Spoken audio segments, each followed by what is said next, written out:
नमस्कार दोस्तों, कैसे हो आप सब लोग। मेरा नाम है तरुण यादव। स्वागत करते हैं आप सभी का हमारे YouTube चैनल IQ मेंटर में। दोस्तों आज है तारीख 30 जनवरी 2021 और दोस्तों सिर्फ आज का दिन रह गया है आप लोगों की सीटेट की फाइनल तैयारी को लेकर के। कल के दिन आपके सीटेट का एग्जाम होने जा रहा है। दोस्तों आप लोगों ने इतने दिनों में बहुत सारी किताबों को पढ़ा होगा, बहुत सारी YouTube चैनल के वीडियोस को देखा होगा, बहुत सारे प्रैक्टिस सेशंस को आपने देखा होगा, बहुत सारे प्रीवियस ईयर क्वेश्चन पेपर्स को लगाया होगा, लेकिन कहीं ना कहीं जो थोड़ी बहुत भी कसर रह गई है उसको पूरी करने के लिए हम आप लोग के लिए आज एक सीटेट की बहुत ही बेहतरीन सी ट्रिक लेकर के आए हैं। और इस ट्रिक के माध्यम से आप सीटेट के जो प्रश्न होते हैं, उनके जो ऑप्शंस होते हैं जो आपको बहुत ज़्यादा कंफ्यूज करते हैं, उन ऑप्शंस के साथ कैसे खेलना है, उन ऑप्शंस को कैसे हवा में उड़ाना है, इसके लिए बहुत ही दमदार सी ट्रिक हम लोग लेकर के आए हैं आप लोगों के लिए। इस वीडियो में हम लोग आपको बताने वाले हैं क्या सीटेट के ऑप्शंस के लिए डूज होने चाहिए, क्या डोंट्स होने चाहिए, क्या टैग वर्ड्स होने चाहिए। इन सभी चीज़ों को प्रॉपर तरीके से हम इस वीडियो में डिस्कस करेंगे। और इस वीडियो के ठीक पहले, अभी थोड़ा देर पहले हमने आप लोगों के लिए सीटेट के संपूर्ण पेडागोजी के कॉन्सेप्ट को कवर करने के लिए एक छोटी सी कविता भी हमने दी है, जो कि एक ट्रिकी कविता है। और उस कविता को अगर आप याद कर लेते हैं तो उस कविता से भी आप बहुत सारे क्वेश्चन आप हल कर ले जाएंगे, लगभग 90 से ज्यादा अंक हासिल कर पाएंगे सीटेट की परीक्षा में। और दोस्तों, और ये जो दूसरी वीडियो है आपकी डूज डोंट्स और टैग वर्ड्स की, ये जो ट्रिक हम बताने जा रहे हैं, इन दोनों वीडियोस को देखने के बाद अगर आपने अभी तक सीटेट को कुछ भी नहीं पढ़ा है, आपको सीटेट का सी भी नहीं पता है, तो भी आप सीटेट को बड़ी ही आसानी से एक बेहतरीन से अंकों के साथ आप बड़े आराम से पास कर ले जाएंगे। तो चलिए दोस्तों शुरुआत करेंगे आज के सेशन की। दोस्तों मैं आप लोगों से ये नहीं कहूंगा कि आप लोग मेरी वीडियो को लाइक करो या मेरी वीडियो को शेयर करो या चैनल को सब्सक्राइब करो। पहले आप लोग पूरे वीडियो को देखिएगा, पूरे कंटेंट को देखिएगा। वीडियो अलग देगा अगर आपके लिए कि बहुत ही ज्यादा यूजफुल है, वीडियो आप लोगों के लिए बेहतरीन है, तभी वीडियो को लाइक कीजिएगा, तभी आप चैनल को हमारे सब्सक्राइब कीजिएगा। अगर आपको लगता है कि वीडियो आप लोगों के लिए अच्छा नहीं है तो आप चैनल को डिसलाइक कर लीजिएगा, अनसब्सक्राइब कर लीजिएगा, वीडियो को भी डिसलाइक कर लीजिएगा। आपको जो करना होगा आप कर लीजिएगा दोस्तों, ये आपका जन्मसिद्ध अधिकार है, ये आप लोगों का राइट है दोस्तों। लेकिन एक बार वीडियो को पूरी जरूर देखिएगा, शुरू से लेकर अंत तक ध्यानपूर्वक सुनिएगा। मुझे ये पूरा विश्वास है कि इन दोनों वीडियोस को देखने के बाद आप लोग दोस्तों सीटेट को बड़े ही आसानी से आप क्रैक कर दोगे, बड़े ही मजाक में हल्के हल्के हंसते हंसते बड़े ही प्यार से आप सीटेट को क्रैक कर ले जाओगे और एक बेहतरीन से अंक के साथ आप क्रैक करोगे। तो चलिए शुरुआत करते हैं आज के इस बेहतरीन से सेशन के।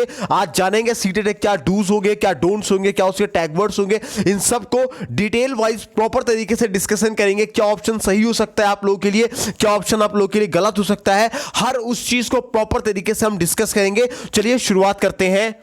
तो दोस्तों ये रहे आपके सामने कुछ सीटेट के टैग वर्ड्स, जिनमें हम सबसे पहले कवर करेंगे डूज को। क्या आपको करना चाहिए, मतलब कि आपको कौन से ऐसे ऑप्शंस दिखेंगे जो आपके सही होंगे, जिनको आपको टिक मारना होगा, या जिनको सिर्फ पढ़ने मात्र से या कुछ शब्दों को पढ़ने मात्र से आप उसको सही कर ले जाओगे। तो चलिए शुरुआत करते हैं। जहां पे भी सीटेट का ऑप्शन में बालकों के सर्वांगीण विकास की बात कही गई हो दोस्तों, हमेशा वो ऑप्शन सही होगा, उसको सही टिक मारिएगा। या फिर करके सीखने की बात की गई हो, सम्मान की बात कही गई हो, हस्तपरक अनुभव की बात की गई हो, लगाव की बात कही गई हो, प्रोत्साहन की बात कही गई हो, ये सब दोस्तों सीटेट के डूज में आते हैं। अगर ऑप्शन में इनमें से कोई भी ऐसे वर्ड्स मिलते हैं या ऑप्शंस मिलते हैं तो दोस्तों उसको आंख बंद करके आप सही उसको टिक मार दीजिएगा। प्रोत्साहन के बाद आपको जिज्ञासा दिया हो, बाल केंद्रित शिक्षा की बात कही गई हो, किसकी, बाल केंद्रित शिक्षा की बात कही गई हो, या व्यवहारिक कुशलता की बात कही गई हो ऑप्शन में, या फिर वास्तविक या दैनिक जीवन से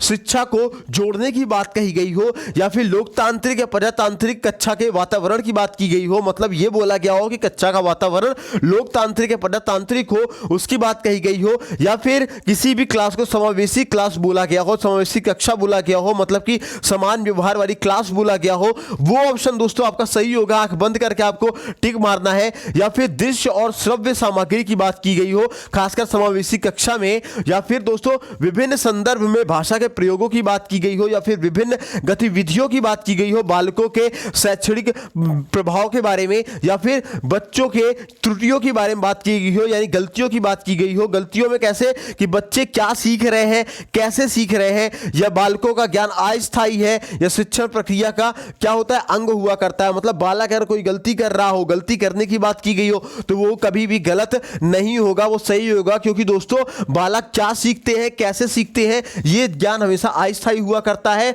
और दोस्तों ये जो बालक जब भी सीखते समय गलतियां करते हैं वो एक शिक्षण प्रक्रिया का बहुत ही महत्वपूर्ण सा अंग हुआ करता है। इसके अलावा बालकों को अगर समूह चर्चा की बात कही गई हो, प्रगतिशील शिक्षा की बात कही गई हो, या फिर किसी भी क्लास को बहुभाषित बोला गया हो, तो दोस्तों वो ऑप्शन हमेशा सही होगा, क्योंकि जो बहुभाषित है या बहुभाषिता है ये कभी भी समस्या नहीं होती है, ये एक संसाधन के तौर पे देखा जाता है। और अगर बहुभाषिता को समस्या बताया गया हो तो दोस्तों समझ जाना कि वो ऑप्शन आपका गलत होगा, उसको गलत मार देना। और अगर एक संसाधन के तौर पे बहुभाषिता को दिखाया गया हो तो वो सही जवाब हो जाएगा। प्रश्न करने के अवसर जहां पे बालकों को दिए जा रहे हो, या फिर पोर्टफोलियो का प्रयोग किया गया हो, या फिर सहयोग और सामाजिक गतिविधियों की बात कही गई हो, या फिर क्षेत्र भ्रमण यानी बालकों के अनुभव की बात की गई हो, या बालकों के उग्रोन्मुखी की बात व्यवहार की बात की गई हो, या फिर बालकों के विचारों की बात की गई हो, या सृजनात्मकता की बात की गई हो। सृजनात्मकता का मतलब कि बालकों के मौलिकता और नवीनता की बात की गई हो, या बालकों के लचीलेपन की या धारा प्रवाह की बात की गई हो, तो वो ऑप्शन आपका सही होगा। आंख बंद करके आपको सही मारना है। या फिर दोस्तों मुक्त अंतर वाले प्रश्न बोला गया हो, मतलब कि आप सारी प्रश्न बोले आए हो, या फिर निदान के बाद उपचार की बात कही गई हो, या फिर दोस्तों आत्मनिर्भर दृष्टिकोण की बात कही गई हो, या फिर प्रत्यक्ष अनुभव की बात की गई हो ऑप्शन में, ठीक है ना। तो वो ऑप्शन दोस्तों आपका सही हो जाएगा, हमेशा ध्यान रखिएगा। और जहां पे वाइगोत्स्की की बात की जाएगी तो ध्यान लीजिएगा, जहां पे भी समाज सहयोग, पारस्परिकता, सक्रिय भागीदारी, सहयोग देने, पहाड़ की यानी कि ढांचे की, अनुकरण की, संस्कृति की, भाषा की, या सहयोगी प्रोजेक्ट की बात की गई हो, समझ जाना ये कथन किसके द्वारा दिया गया है, वाइगोत्स्की के द्वारा दिया गया हो। या फिर आपका क्या दिया गया, ZPD दिया गया यानी कि जोन ऑफ प्रॉक्सिमल डेवलपमेंट की बात कही गई हो, समझ जाना वो किसने दिया है दोस्तों, वाइगोत्स्की ने दिया है। वो कथन किसका हो जाएगा, वाइगोत्स्की उस ऑप्शन में सही जवाब हो जाएगा। कैसे, समाज के सहयोग की, पारस्परिकता की, सक्रिय भागीदारी की बात कही गई हो, सहयोग देने की बात कही गई हो, पाड़ यानी कि ढांचे की बात कही गई हो, अनुकरण की बात की गई हो, संस्कृति की बात कही गई हो, भाषा की बात कही गई हो, सहयोगी प्रोजेक्ट की बात कही गई हो, या ZPD की बात कही गई हो, समझ जाना वो किसने दिया है दोस्तों, वाइगोत्स्की ने दिया है। और दोस्तों अगर पियाजे साहब की अगर हम बात करें तो अगर जहां पे विचार की बात की गई हो, अनुकूलन की बात कही गई हो, ज्ञान निर्माण की बात की गई हो, मतलब कि संकल्पना निर्माण की बात की गई हो, या फिर व्यवस्थापन की बात की गई हो, संज्ञानात्मक की बात की गई हो, संज्ञानात्मक विकास की बात की गई हो, समावेशन या समायोजन की बात की गई हो, स्कीमा की बात कही गई हो, सोच की बात होगी, या चिंतन की बात होगी, या रचनात्मकता की बात होगी, या फिर कल्पना की बात होगी, समझ जाना किसने दिया है दोस्तों, जीन पियाजे ने दिया है। और ऐसा ऑप्शन अगर आपको मिलता है तो जीन पियाजे ही दोस्तों आपका सही जवाब हो जाएगा। अगर या फिर दोस्तों स्वच्छ प्रतिस्पर्धा की बात कही जा रही हो, मतलब कि स्वयं से प्रतिस्पर्धा की बात की जा रही हो, तो वो भी दोस्तों आपका सही जवाब हो जाएगा। मतलब बालक ऐसे कंडीशन में खुद को अपग्रेड करने की कोशिश किया करता है दोस्तों।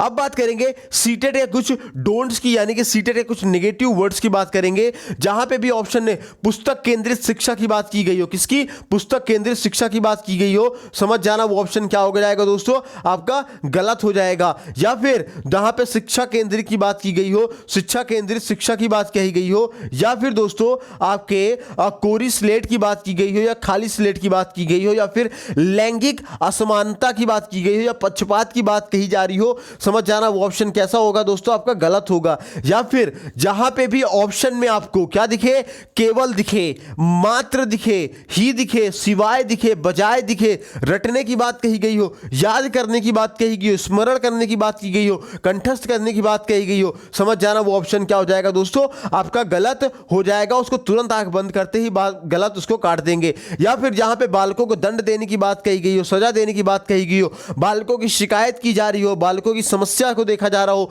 या बालकों को बोझ की तरह देखा जा रहा हो, वो ऑप्शन हमेशा क्या हो जाएगा, गलत हो जाएगा, ठीक है ना दोस्तों। या फिर दोस्तों अगर बात की जाए अनुशासन की बात की गई हो, हतोत्साहित करने की बात की गई हो, तो समझ जाएगा वो ऑप्शन क्या हो जाएगा दोस्तों, आपका गलत हो जाएगा। जहां पे बालकों के निष्क्रियता की बात की गई हो, या फिर तकनीकी ज्ञान और वैज्ञानिक शब्दावलियों की बात की गई हो, परिभाषा की बात की गई हो, व्याख्या और समिति की बात की गई हो, परीक्षा पुरस्कार या प्रतियोगिता की बात की गई हो, या पाठ्य पुस्तक पर बल देने की बात कही गई हो, समझ जाना वो ऑप्शन कैसा होगा दोस्तों, वो ऑप्शन आपका गलत हो जाएगा। आंख बंद करके आपको गलत मारना है। या फिर दोस्तों बच्चे की गलतियों को इंकित करना, अब उपेक्षा और अपेक्षा करना, व्याकरण पर बल देना, ये दोस्तों ऑप्शन हमेशा आपका क्या हो जाएगा, गलत हो जाएगा। जहां पे भी ऐसा ऑप्शन को दिखे आप उसको गलत मार देना टिक। ये दोस्तों बहुत ही ऑथेंटिक ट्रिक है, ध्यान रखिएगा, नोट करते हुए या फिर रटते हुए चलिएगा। ये बहुत ही ज्यादा आपको हेल्प करेगा आपके सीटेट की परीक्षा में। जहां पे भी बालकों की अंकों की बात की गई हो, ग्रेड की बात की गई हो, रैंकिंग की बात की गई हो, उत्तीर्ण अनुत्तीर्ण की बात की गई हो, या फिर किसी पर या किसी बालक की दूसरे बालक की तुलना की बात की गई हो, या किसी बालक से दूसरे बालक की तुलना पर अधिक जोर दिया गया हो, अधिक ध्यान दिया गया हो, या फिर ज्ञान स्तर या लिंग के आधार पर समूह का विभाजन किया गया हो, या फिर तुलना और पक्षपात की बात कही गई हो, या फिर अलग करने और वर्गीकरण करने की बात कही गई हो, या फिर नियंत्रित करने की बात कही गई हो, या फिर दोस्तों बंद अंत वाले प्रश्नों की बात कही गई हो, यानी कि अपसारी प्रश्नों की बात कही गई हो, या फिर पुरस्कार और वाहन की बात की गई हो, यानी अभिप्रेरणा की बात की गई हो, तो वो ऑप्शन हमेशा दोस्तों गलत हो जाएगा। दोस्तों इसको ध्यान रखिएगा। अब दोस्तों अगर सीटेट के आप हिंदी के पोर्शन को अगर आप कवर कर रहे हो तो हिंदी के पोर्शन में क्या टैग वर्ड होने चाहिए उसके बारे में भी जान लेते हैं। तो अगर हिंदी की भाषा की बात की जाए दोस्तों, तो हिंदी की भाषा हमेशा नियमबद्ध व्यवस्था की बात करती है, व्यवहारिक कुशलता की बात करता है, विभिन्न संदर्भों में भाषा प्रयोग की बात करता है, मातृभाषा में शिक्षा की बात करता है, भाषा का अधिकाधिक प्रयोग करने की बात किया करता है। यह हिंदी लैंग्वेज जो आपका सीटेट में आता है। या फिर अगर हिंदी की शिक्षण में ही सीटेट के परीक्षा में भाषा अर्जन की बात कर दी जाए तो दोस्तों जहां पे अर्थ ग्रहण की बात की गई हो, स्वाभाविक की बात कही गई हो, सहज प्रयोग की बात की गई हो, अनुकरण की बात की गई हो, या मातृभाषा की बात की गई हो, वो आपका सही जवाब हो जाता है। या फिर भाषा अधिगम की अगर जहां पे बात की जा रही हो तो भाषा अधिगम में जहां पे प्रयासपूर्ण बात हो रही हो, इच्छापूर्ण बात हो रही हो, या द्वितीय भाषा या फिर अनुवाद के तौर पे बात की जा रही हो, तो वो दोस्तों हमेशा गलत हो जाएगा दोस्तों, ठीक है ना। और भाषा शिक्षण की अगर बात करें तो दोस्तों भाषा शिक्षण कैसी होती है, भाषा दोस्तों सीखने वाली चीज हुआ करती है और ये प्रयोगों, रचनात्मकता और मौलिकता के आधार पर आया करती है। जहां पर भी आपको भाषा शिक्षण के बारे में, भाषा सीखना, भाषा के प्रयोग के बारे में, भाषा के रचनात्मकता या भाषा के मौलिकता की बात कही गई हो, समझ जाना वो ऑप्शन क्या हो जाएगा दोस्तों, आपका गलत हो जाएगा। जैसे कि घर की भाषा और स्कूल की भाषा में क्या होता है, समान हुआ करता है, समानता देखने को मिला करती है। या फिर भाषा प्रयोग के विविध और वैविध्यपूर्ण परिवेश की बात की गई हो, समझ जाना वो ऑप्शन सही हो जाएगा दोस्तों। और ये बहुत इंपॉर्टेंट है, कई बार आपके सीटेट परीक्षा में पूछा जा चुका है दोस्तों। अगर दोस्तों भाषा शिक्षण के उद्देश्यों की बात करें तो भाषा शिक्षण के उद्देश्यों में जहां पे प्रिंट समृद्ध परिवेश की बात की गई हो, या फिर छिपी सामग्री का अर्थ समझने की बात की गई हो, समझ जाना भाषा शिक्षण का उद्देश्य हो जाता है और सही ऑप्शन हो जाएगा। और दोस्तों स्पष्ट और आत्मविश्वास के साथ भाषा का प्रयोग करने की बात की गई हो, वो सही होगा। अभिव्यक्ति की कुशलता की बात की गई हो, अवसर की बात की गई हो, या फिर पढ़ने की बात कही गई हो, पढ़ने की बात मतलब कि अर्थ ग्रहण करते हुए पढ़ने की बात कही गई हो, वो ऑप्शन आपका सही जवाब हो जाएगा, ठीक है ना। और ये इंपॉर्टेंट है, इसको जरूर याद कर लीजिएगा। जहां पे वातावरण या परिवेश की बात की गई हो, भाषा प्रयोग की बात की गई हो, वहां पे क्या करना होगा, थोड़ा सा आपको ध्यान देने की जरूरत पड़ जाएगी। या फिर विविधता या वैविध्यपूर्ण परिवेश की बात की गई हो, विचारों में मौलिकता और सृजनात्मकता की बात कही गई हो, सीखने के अवसर बालकों को दिए जा रहे हो, तो ऐसे ऑप्शन हमेशा आपके क्या हो जाएंगे, सही हो जाया करते हैं। उसके बाद नेक्स्ट हमारा आता है भाषा कौशल, जो कि बहुत ही ज्यादा इंपॉर्टेंट होता है, ठीक है ना, जिसमें हम लोग क्या पढ़ते हैं, LSRW को पढ़ा करते हैं, जिसको हम लोग सुतोपली बोला करते हैं। मतलब कि जहां पे आते हैं संबंधित स्वाभाविक क्रम के ये एक साथ सीखे जाते हैं। क्या क्या, अतः संबंधित स्वाभाविक और क्या, अतः संबंधित स्वाभाविक और क्रम एक साथ सीखे जाते हैं, वो क्या कहलाते हैं, क्रमिक से नहीं हुआ करते हैं। ऐसे ऑप्शन आपके गलत हो जाएंगे। और जहां पे नाम चौमस्की की बात करें तो चौमस्की साहब ने दोस्तों भाषा सीखने पर जोर दिया है और इन्होंने कहा है कि भाषा सीखना क्या होता है, जन्मजात क्षमता हुआ करती है बालकों के अंदर। इन्होंने कहा है कि बालकों के अंदर सार्वभौमिक व्याकरण का ज्ञान हुआ करता है और इसी के लिए इन्होंने क्या दिया है, लैड को दिया है, यानी कि क्या दिया है, लैंग्वेज एक्विजिशन डिवाइस की बात कही है, यानी कि भाषा अधिग्रहण क्षमता की बात कही गई है, ठीक है ना। तो ये ऐसे दिखेंगे, ऐसी कोई ऑप्शन तो आप सही जवाब हो जाएगा। अब हिंदी शिक्षण में क्या आपको डोंट करना होगा, क्या आपको नहीं करना होगा, तो जहां पे आपको व्याकरण सिखाने में बल दिया जा रहा हो वो ऑप्शन आपका गलत हो जाएगा। नियमों के द्वारा शिक्षण जहां कराया जा रहा हो वो ऑप्शन आपका गलत हो जाएगा, या परिभाषा पे बल जहां पे दिया जा रहा हो वो ऑप्शन दोस्तों क्या हो जाएगा, आपका गलत हो जाता है। अब दोस्तों नेक्स्ट टॉपिक को कवर करेंगे, गणित शिक्षा शास्त्र को या गणित के और पेडागोजी से कवर करेंगे। तो दोस्तों पहले आइए गणित के टैग वर्ड्स को समझ लेते हैं। तो पहला टैग वर्ड आता है गणित का पाठ्यक्रम। जहां पे भी गणित के पाठ्यक्रम की बात की गई हो वहां ऑप्शन देखना, प्रतिरूप तो नहीं दिया है, या सममिति तो नहीं दिया है, या फिर या हाइलिंग दिया यानी कि चौपड़ तो नहीं दिया गया, या फिर आंकड़ों का प्रबंधन तो नहीं दिया गया। अगर ऐसा कुछ दिया गया तो समझ जाना ऑप्शन आपका सही हो जाएगा। और इसके अलावा दोस्तों गणित शिक्षण में अनुपात, समानुपात और कोष्ठ की बात करें तो यह पाठ्यक्रम में नहीं हुआ करता है। खासकर आपके कहां पे, प्राइमरी लेवल पे यानी प्राथमिक स्तर पे क्या होता है, अनुपात समानुपात नहीं देखने को मिला करता है। लेकिन अगर गणित प्रक्रिया का या गणित प्रक्रम की बात करें तो दोस्तों तो मानस, दर्शन, पक्षांतर या आकलन जहां पे हो रहा हो वो आपका सही जवाब हो जाएगा। और गणितीय कौशल की अगर बात करें तो जहां पे भी विवेचना करने की बात की गई हो, मतलब कि गहन रूप से जांच करने की बात कही गई हो, या फिर चर का प्रयोग बोला गया हो, या फिर प्रतिरूप देखने का बोला गया हो, समझ जाना वो क्या है दोस्तों, आपका गणितीय कौशल हुआ करता है। इसके अलावा दोस्तों गणितीय अवधारणा के विकास के अनुक्रम क्या हुआ करते हैं। तो दोस्तों इसके लिए मैंने आपको बताया था कि ELPS आपको पढ़ना होगा, एल्प्स पढ़ना होगा, जहां पे ई का मतलब होता है अनुभव यानी कि एक्सपीरियंस। मतलब कि ये प्रथम चरण में क्या होता है कि बच्चों में गणित की संकल्पना का विकास करने के लिए ज्ञानेंद्रियों के मध्य अनुभव प्रदान किया करता है। ज्ञानेंद्रियों के द्वारा क्या करता है, अनुभव प्रदान किया करता है। फिर एल पे आते हैं तो एल होता है आपका लैंग्वेज यानी कि भाषा। मतलब कि अगले चरण में बच्चों को हम संकल्पना उनकी भाषा में कहानी कथन तथा भाषा आदि के द्वारा समझाया करते हैं, ठीक है ना। फिर पी की बात करें, पी का मतलब होता है पिक्चर चित्रण यानी कि चित्र बनाने की बात कहां जहां की जा रही हो वो ऑप्शन आपका सही जवाब हो जाएगा। और जहां पे एस की बात की गई हो, एस का मतलब होता है सिंबल यानी कि संकेतों के माध्यम से प्रतीकात्मक प्रतिनिधि घात का आयोग करना, यह आपका सही जवाब हो जाएगा। और मापन की अवधारणा की अगर बात करें दोस्तों तो मापन की अवधारणा जहां पे भी प्रश्न होगा वहां पे ऑप्शन में अगर अवलोकन या फिर अमानक या फिर इकाई, मानक या मानक इकाई दिया हो तो समझ जाना क्या हो जाएगा, वो आपका सही जवाब हो जाएगा। यानी कि दोनों में इकाइयों के बीच क्या होगा, संबंध स्थापित करना हो जाता है, ठीक है। अब सवाल उठता है, प्रश्नों में पूछा जाता है कि भाई गणित शिक्षण के क्या उद्देश्य है। तो गणित शिक्षण के दोस्तों ये निम्न उद्देश्य है, इनको जरूर याद कर लीजिएगा। ऑप्शन में आपको कौन सा मिल जाएगा इसकी कोई गारंटी नहीं है, इसलिए लेकिन जो मिलेगा वो इन्हीं के बीच से ही मिलेगा, इसलिए इसको ध्यानपूर्वक समझते हुए चलिएगा कि गणित शिक्षण के उद्देश्य की बात करें तो समस्या समाधान, स्थिति विश्लेषण, क्या समस्या समाधान, स्थिति विश्लेषण, अनुमान लगाना या सादृश्यता या फिर प्रस्तुतिकरण या फिर तर्क शक्ति प्रमाण या फिर गणितीय संबंध या फिर संप्रेषण की बात कही जा रही हो वो गणितीय शिक्षण के उद्देश्य हुआ करते हैं। और जहां पे क्या हो, मानचित्र की संकल्पना की बात कही गई हो, किसकी, मानचित्र की संकल्पना की बात कही गई हो तो उसमें क्या कहेंगे दोस्तों आप लोग, तो उसमें संकल्पना में मानचित्र प्रकृति में पदानुक्रमित हुआ करती है। कैसी होती, पदानुक्रमित हुआ करती है। और संकल्पना मानचित्र में शिक्षण को पूर्व ज्ञान से जोड़ने में सहायता मिला करती है। इसके अलावा दोस्तों संकल्पना मानचित्र अंतः संबंधित अवधारणाएं हैं जो उन्हें जोड़ने वाले लिंक का संग्रह प्रस्तुत किया करते हैं। क्या दोस्तों, जो संकल्पना होती है, संकल्पना मानचित्र, ये क्या होते हैं, एक संबंधित अवधारणाएं हुआ करती हैं जो क्या करती है, जोड़ने वाले लिंक का संग्रह प्रस्तुत किया करती हैं दोस्तों।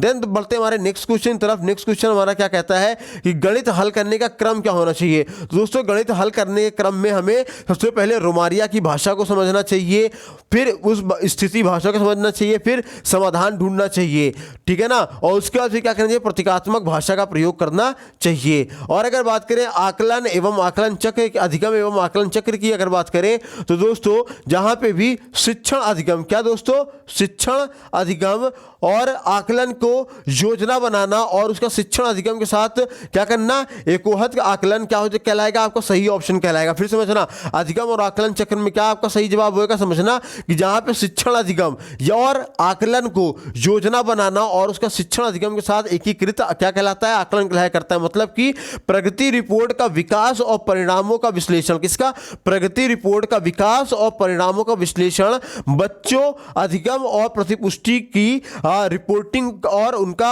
अंतर जो होता है दोस्तों, ये आपका सही जवाब हो जाया करता है। और एक बनता है दोस्तों गणित के अधिगम का मूल्यांकन कैसा होना चाहिए। तो गणित अधिगम का मूल्यांकन जो होता है दोस्तों वो कैसा होना चाहिए, तर्क का विश्लेषण और तर्क कौशल का विकास होना चाहिए मूल्यांकन में, ठीक है ना। गलतियों अवधारणाओं को समझना होगा, ठीक है ना, और गणितीय भाषा को समझना होगा। इसके अलावा जिसे कार्य की अभिकल्पना की जाए, इसमें एक से अधिक स्तर के उत्तर प्राप्त हो सके, ठीक है ना, ये आपके सही जवाब हो सकेंगे। और दोस्तों ऐसे कार्य की अभिकल्पना की जाए जिसमें यंत्रवत रहने और संकल्पना समझने में अंतर किया जा सके, ये भी आपका सही जवाब हो जाएगा। इसी के क्रम में दोस्तों आपका एनसीएफ 2005 कहता है कि तर्क संगत विचारों को प्रोत्साहित करना।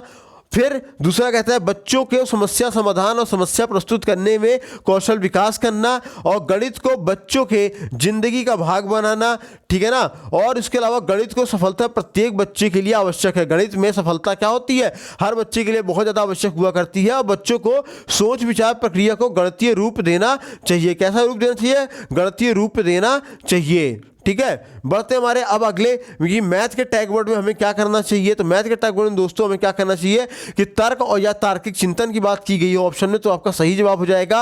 वास्तविक जीवन से जोड़ने की बात कही गई हो, वो सही जवाब हो जाएगा। सीखने के अवसर की बात कही गई हो, वो आपका सही जवाब हो जाता है। और गणितीय विचार को प्रोत्साहित करने की बात कही गई हो, तो वो भी आपका सही होगा। और समझ और चिंतन विकसित करने का जो व्यापक विकल्प हुआ करता है दोस्तों, ये भी आपका सही जवाब आ जाता है, यानी कि डूस में आ जाता है। लेकिन गणित शिक्षण में क्या डोंट्स होने चाहिए वो भी जान लीजिए। तो दोस्तों डोंट्स में ये उच्च कक्षाओं के लिए उपयोगी नहीं हुआ करता है, व्यवसायी बनाने के लिए भी उपयोगी नहीं हुआ करता है, और रोजमर्रा के कार्य के लिए भी क्या है, ये उपयोगी नहीं हुआ करता। इसीलिए गणित में उच्चतर और अमूर्त पढ़ाई की तैयारी हमेशा कराई जानी चाहिए। और गणित के टीएलएम की अगर हम बात करें नेक्स्ट, तो टीएलएम में सर्वप्रथम क्या आता है, आपका जियो बोर्ड आता है। जियो बोर्ड का इस्तेमाल इसलिए किया जाता है बालकों को ज्यामिति का ज्ञान प्रदान करने के लिए जियो बोर्ड का इस्तेमाल किया जाता है। और फिर टीएलएम में ही आपका दोस्तों ग्राफ पेपर भी आया करता है, जिसका इस्तेमाल हम लोग बालकों को आरेख बनाने के लिए या फिर ग्रिड या तमाम चीज़ों कैलकुलेशन वगैरह या तमाम तरीके अवधारणाओं को समझाने के लिए प्रयोग किया करते हैं।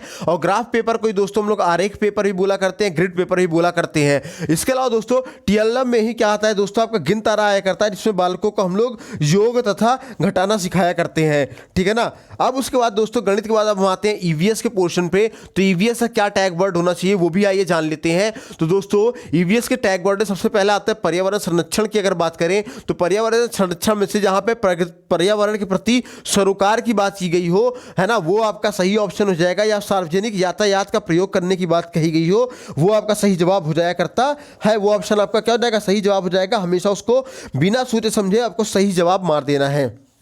फिर नेक्स्ट आता है आपका पौधों का संरक्षण की बात जहां पे की गई हो, मतलब कि विद्यार्थियों को विज्ञान की दृष्टि से पौधों और पशु को समझाने में सक्षम बनाना, ये क्या कहलाता है, पौधों का संरक्षण कहलाया करता है। ये भी ईवीएस के पॉजिटिव वर्ड में आया करता है, पॉजिटिव टैग वर्ड में आया करता है। और ऑप्शन में अगर ऐसा कुछ मिलता है तो ये आपका सही जवाब हो जाएगा। और ईवीएस की अगर महत्वपूर्ण विधियों की बात करें तो दोस्तों ईवीएस में स्थानीय से वैश्विक निर्देशित खोज सरल से कठिन की ओर हुआ करता है। क्या होता है, स्थानीय से वैश्विक की ओर हुआ करता है महत्वपूर्ण विधियों में, और क्या होता है, निर्देशित खोज हुआ करता है, और सरल से कठिन की ओर क्या करता है, ये चला करता है। दोस्तों इसको बहुत ही ध्यानपूर्वक क्या कीजिएगा, याद करते हुए चलिएगा, ठीक है।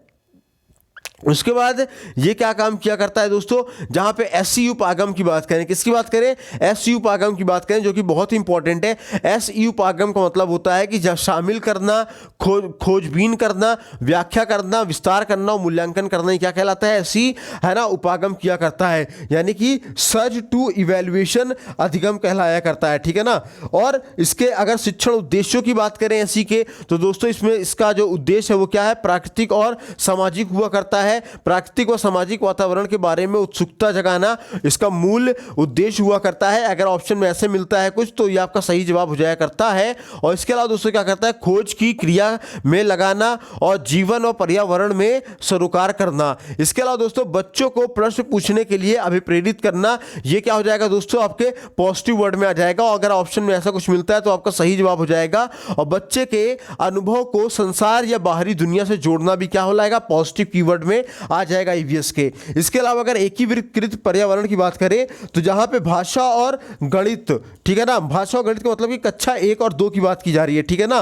भाषा 1 मतलब कि अगर एकीकृत पर्यावरण की बात करें तो एकीकृत पर्यावरण में जो कक्षा 1 और 2 होते हैं उनको भाषा में और गणित की पुस्तकों में पर्यावरण की जानकारी दी जाती है। और वो बालक जो कक्षा 3, 4 और 5 में हुआ करते हैं उनको विज्ञान, सामाजिक अध्ययन या फिर पर्यावरण में क्या किया जाता है, इनकी जानकारी दी जाती है, ठीक है ना। और ईवीएस का किसकी बात करता है? बोझ के बिना शिक्षा की बात किया करता है, मतलब कि अवबोध का भार क्या करना है, हमें कम करना है। इसके अलावा आता है आपकी खोज की प्रक्रिया है, व्यवहारिक क्रियाएं की बात की जाए, संज्ञानात्मक चिंतन की बात की जाए, आलोचनात्मक चिंतन की बात की जाए, या फिर ज्ञान का सहसंबंध एवं स्थानांतरण की बात की जाए, या फिर आपके गहन जांच परख और कल्पना परख प्रश्न की बात की जाए, या फिर पूछने के लिए अभिप्रेरित किया जाए, या फिर निकटतम परिवेश से परिचित कराना हो, या फिर सीखने के लिए संदर्भगत वातावरण की बात की गई हो, वो ऑप्शन आपके सही जवाब हो जाया करते हैं। इसके अलावा दोस्तों सामाजिक और सांस्कृतिक पर्यावरण से जोड़ने की जहां बात की गई हो, वो भी बहुत इंपॉर्टेंट और सही जवाब हो जाया करता है। इसके अलावा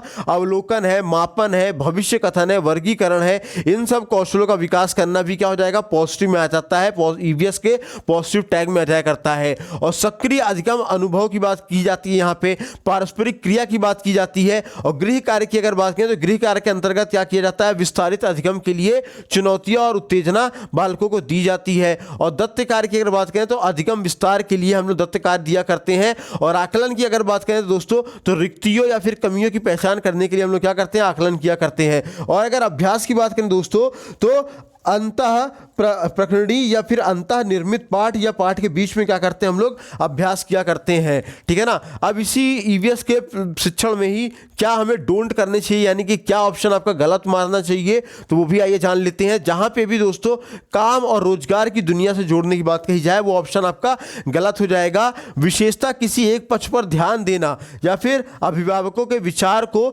स्वीकार करना, ये हमेशा क्या होता है? गलत हुआ करता है। ऐसे ऑप्शन जहां दिएंगे आप गलत उसको मार देना, ठीक है ना। मूल संकल्पनाओं का गहन समझ विकसित करना, या फिर अगले स्तर के लिए विद्यार्थियों को तैयार करना, या फिर कड़े अनुशासन को सुनिश्चित करना, या फिर लिखित कार्य में अधिक अभ्यास करना, या फिर इकाई परीक्षाओं का आयोजन करना, या फिर चार्ट बनाना, या फिर स्लोगन लिखना, या फिर पाठ्य पुस्तक क्या करना, या फिर पाठ्य पुस्तक की श्रेष्ठता बताना, या अमूर्त से मूर्त की ओर चलना, क्या होता है? ये सब आपके है ना निगेटिव वर्ड्स आया करते हैं। अगर ऐसे कुछ मिलते हैं तो आप उसको गलत जवाब मार दीजिएगा, ठीक है ना। उसके बाद हमारा नेक्स्ट आता है कि ये संस्कृत की बात करें तो संस्कृत में क्या होता है? जहां पे भाषा अधिगम की बात की जाए वो क्या होगा? सर्वाधिक महत्वपूर्ण हुआ करती है। सामाजिक संवाद की बात की जाए अत्यधिक महत्वपूर्ण हुआ करता है, या फिर संभाषण की बात की जाए तो वो अत्यधिक महत्वपूर्ण हुआ करता है। और दोस्तों भाषा क्या करते हैं? प्राथमिक स्तर पर इस्तेमाल करते हैं। तो प्राथमिक स्तर पर इस्तेमाल करने के लिए भाषा का जो लैंग्वेज होनी चाहिए वो कैसी होनी चाहिए? मातृभाषी होनी चाहिए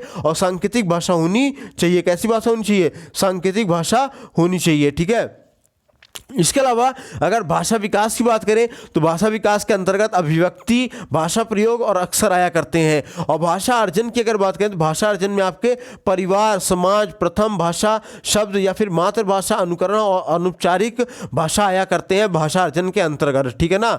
और भाषा अर्जन के अगर रूपों को हम लोग देखें तो इनका रूप कैसा होता है? सहज हुआ करता है। और भाषा अधिगम कैसा होता है? अनौपचारिक औपचारिक भाषा हुआ करता है, ठीक है ना, जिसको हम लोग विधि पालन बोला करते हैं या मानक भाषा बोला करते हैं। और भाषा अधिगम की बात करें तो भाषा अधिगम क्या होता है? रूपम की बात की जाती है या प्रयासपूर्ण की बात की जाती है। और संस्कृत में शिक्षण विधियों से भी प्रश्न आया करता है, लेकिन इतना इंपॉर्टेंट नहीं होता है, तो इसलिए इसको स्किप करते हैं। स्किप करके हम लोग आगे तो बढ़ते हैं, इंग्लिश की तरफ बढ़ते हैं, ठीक है ना।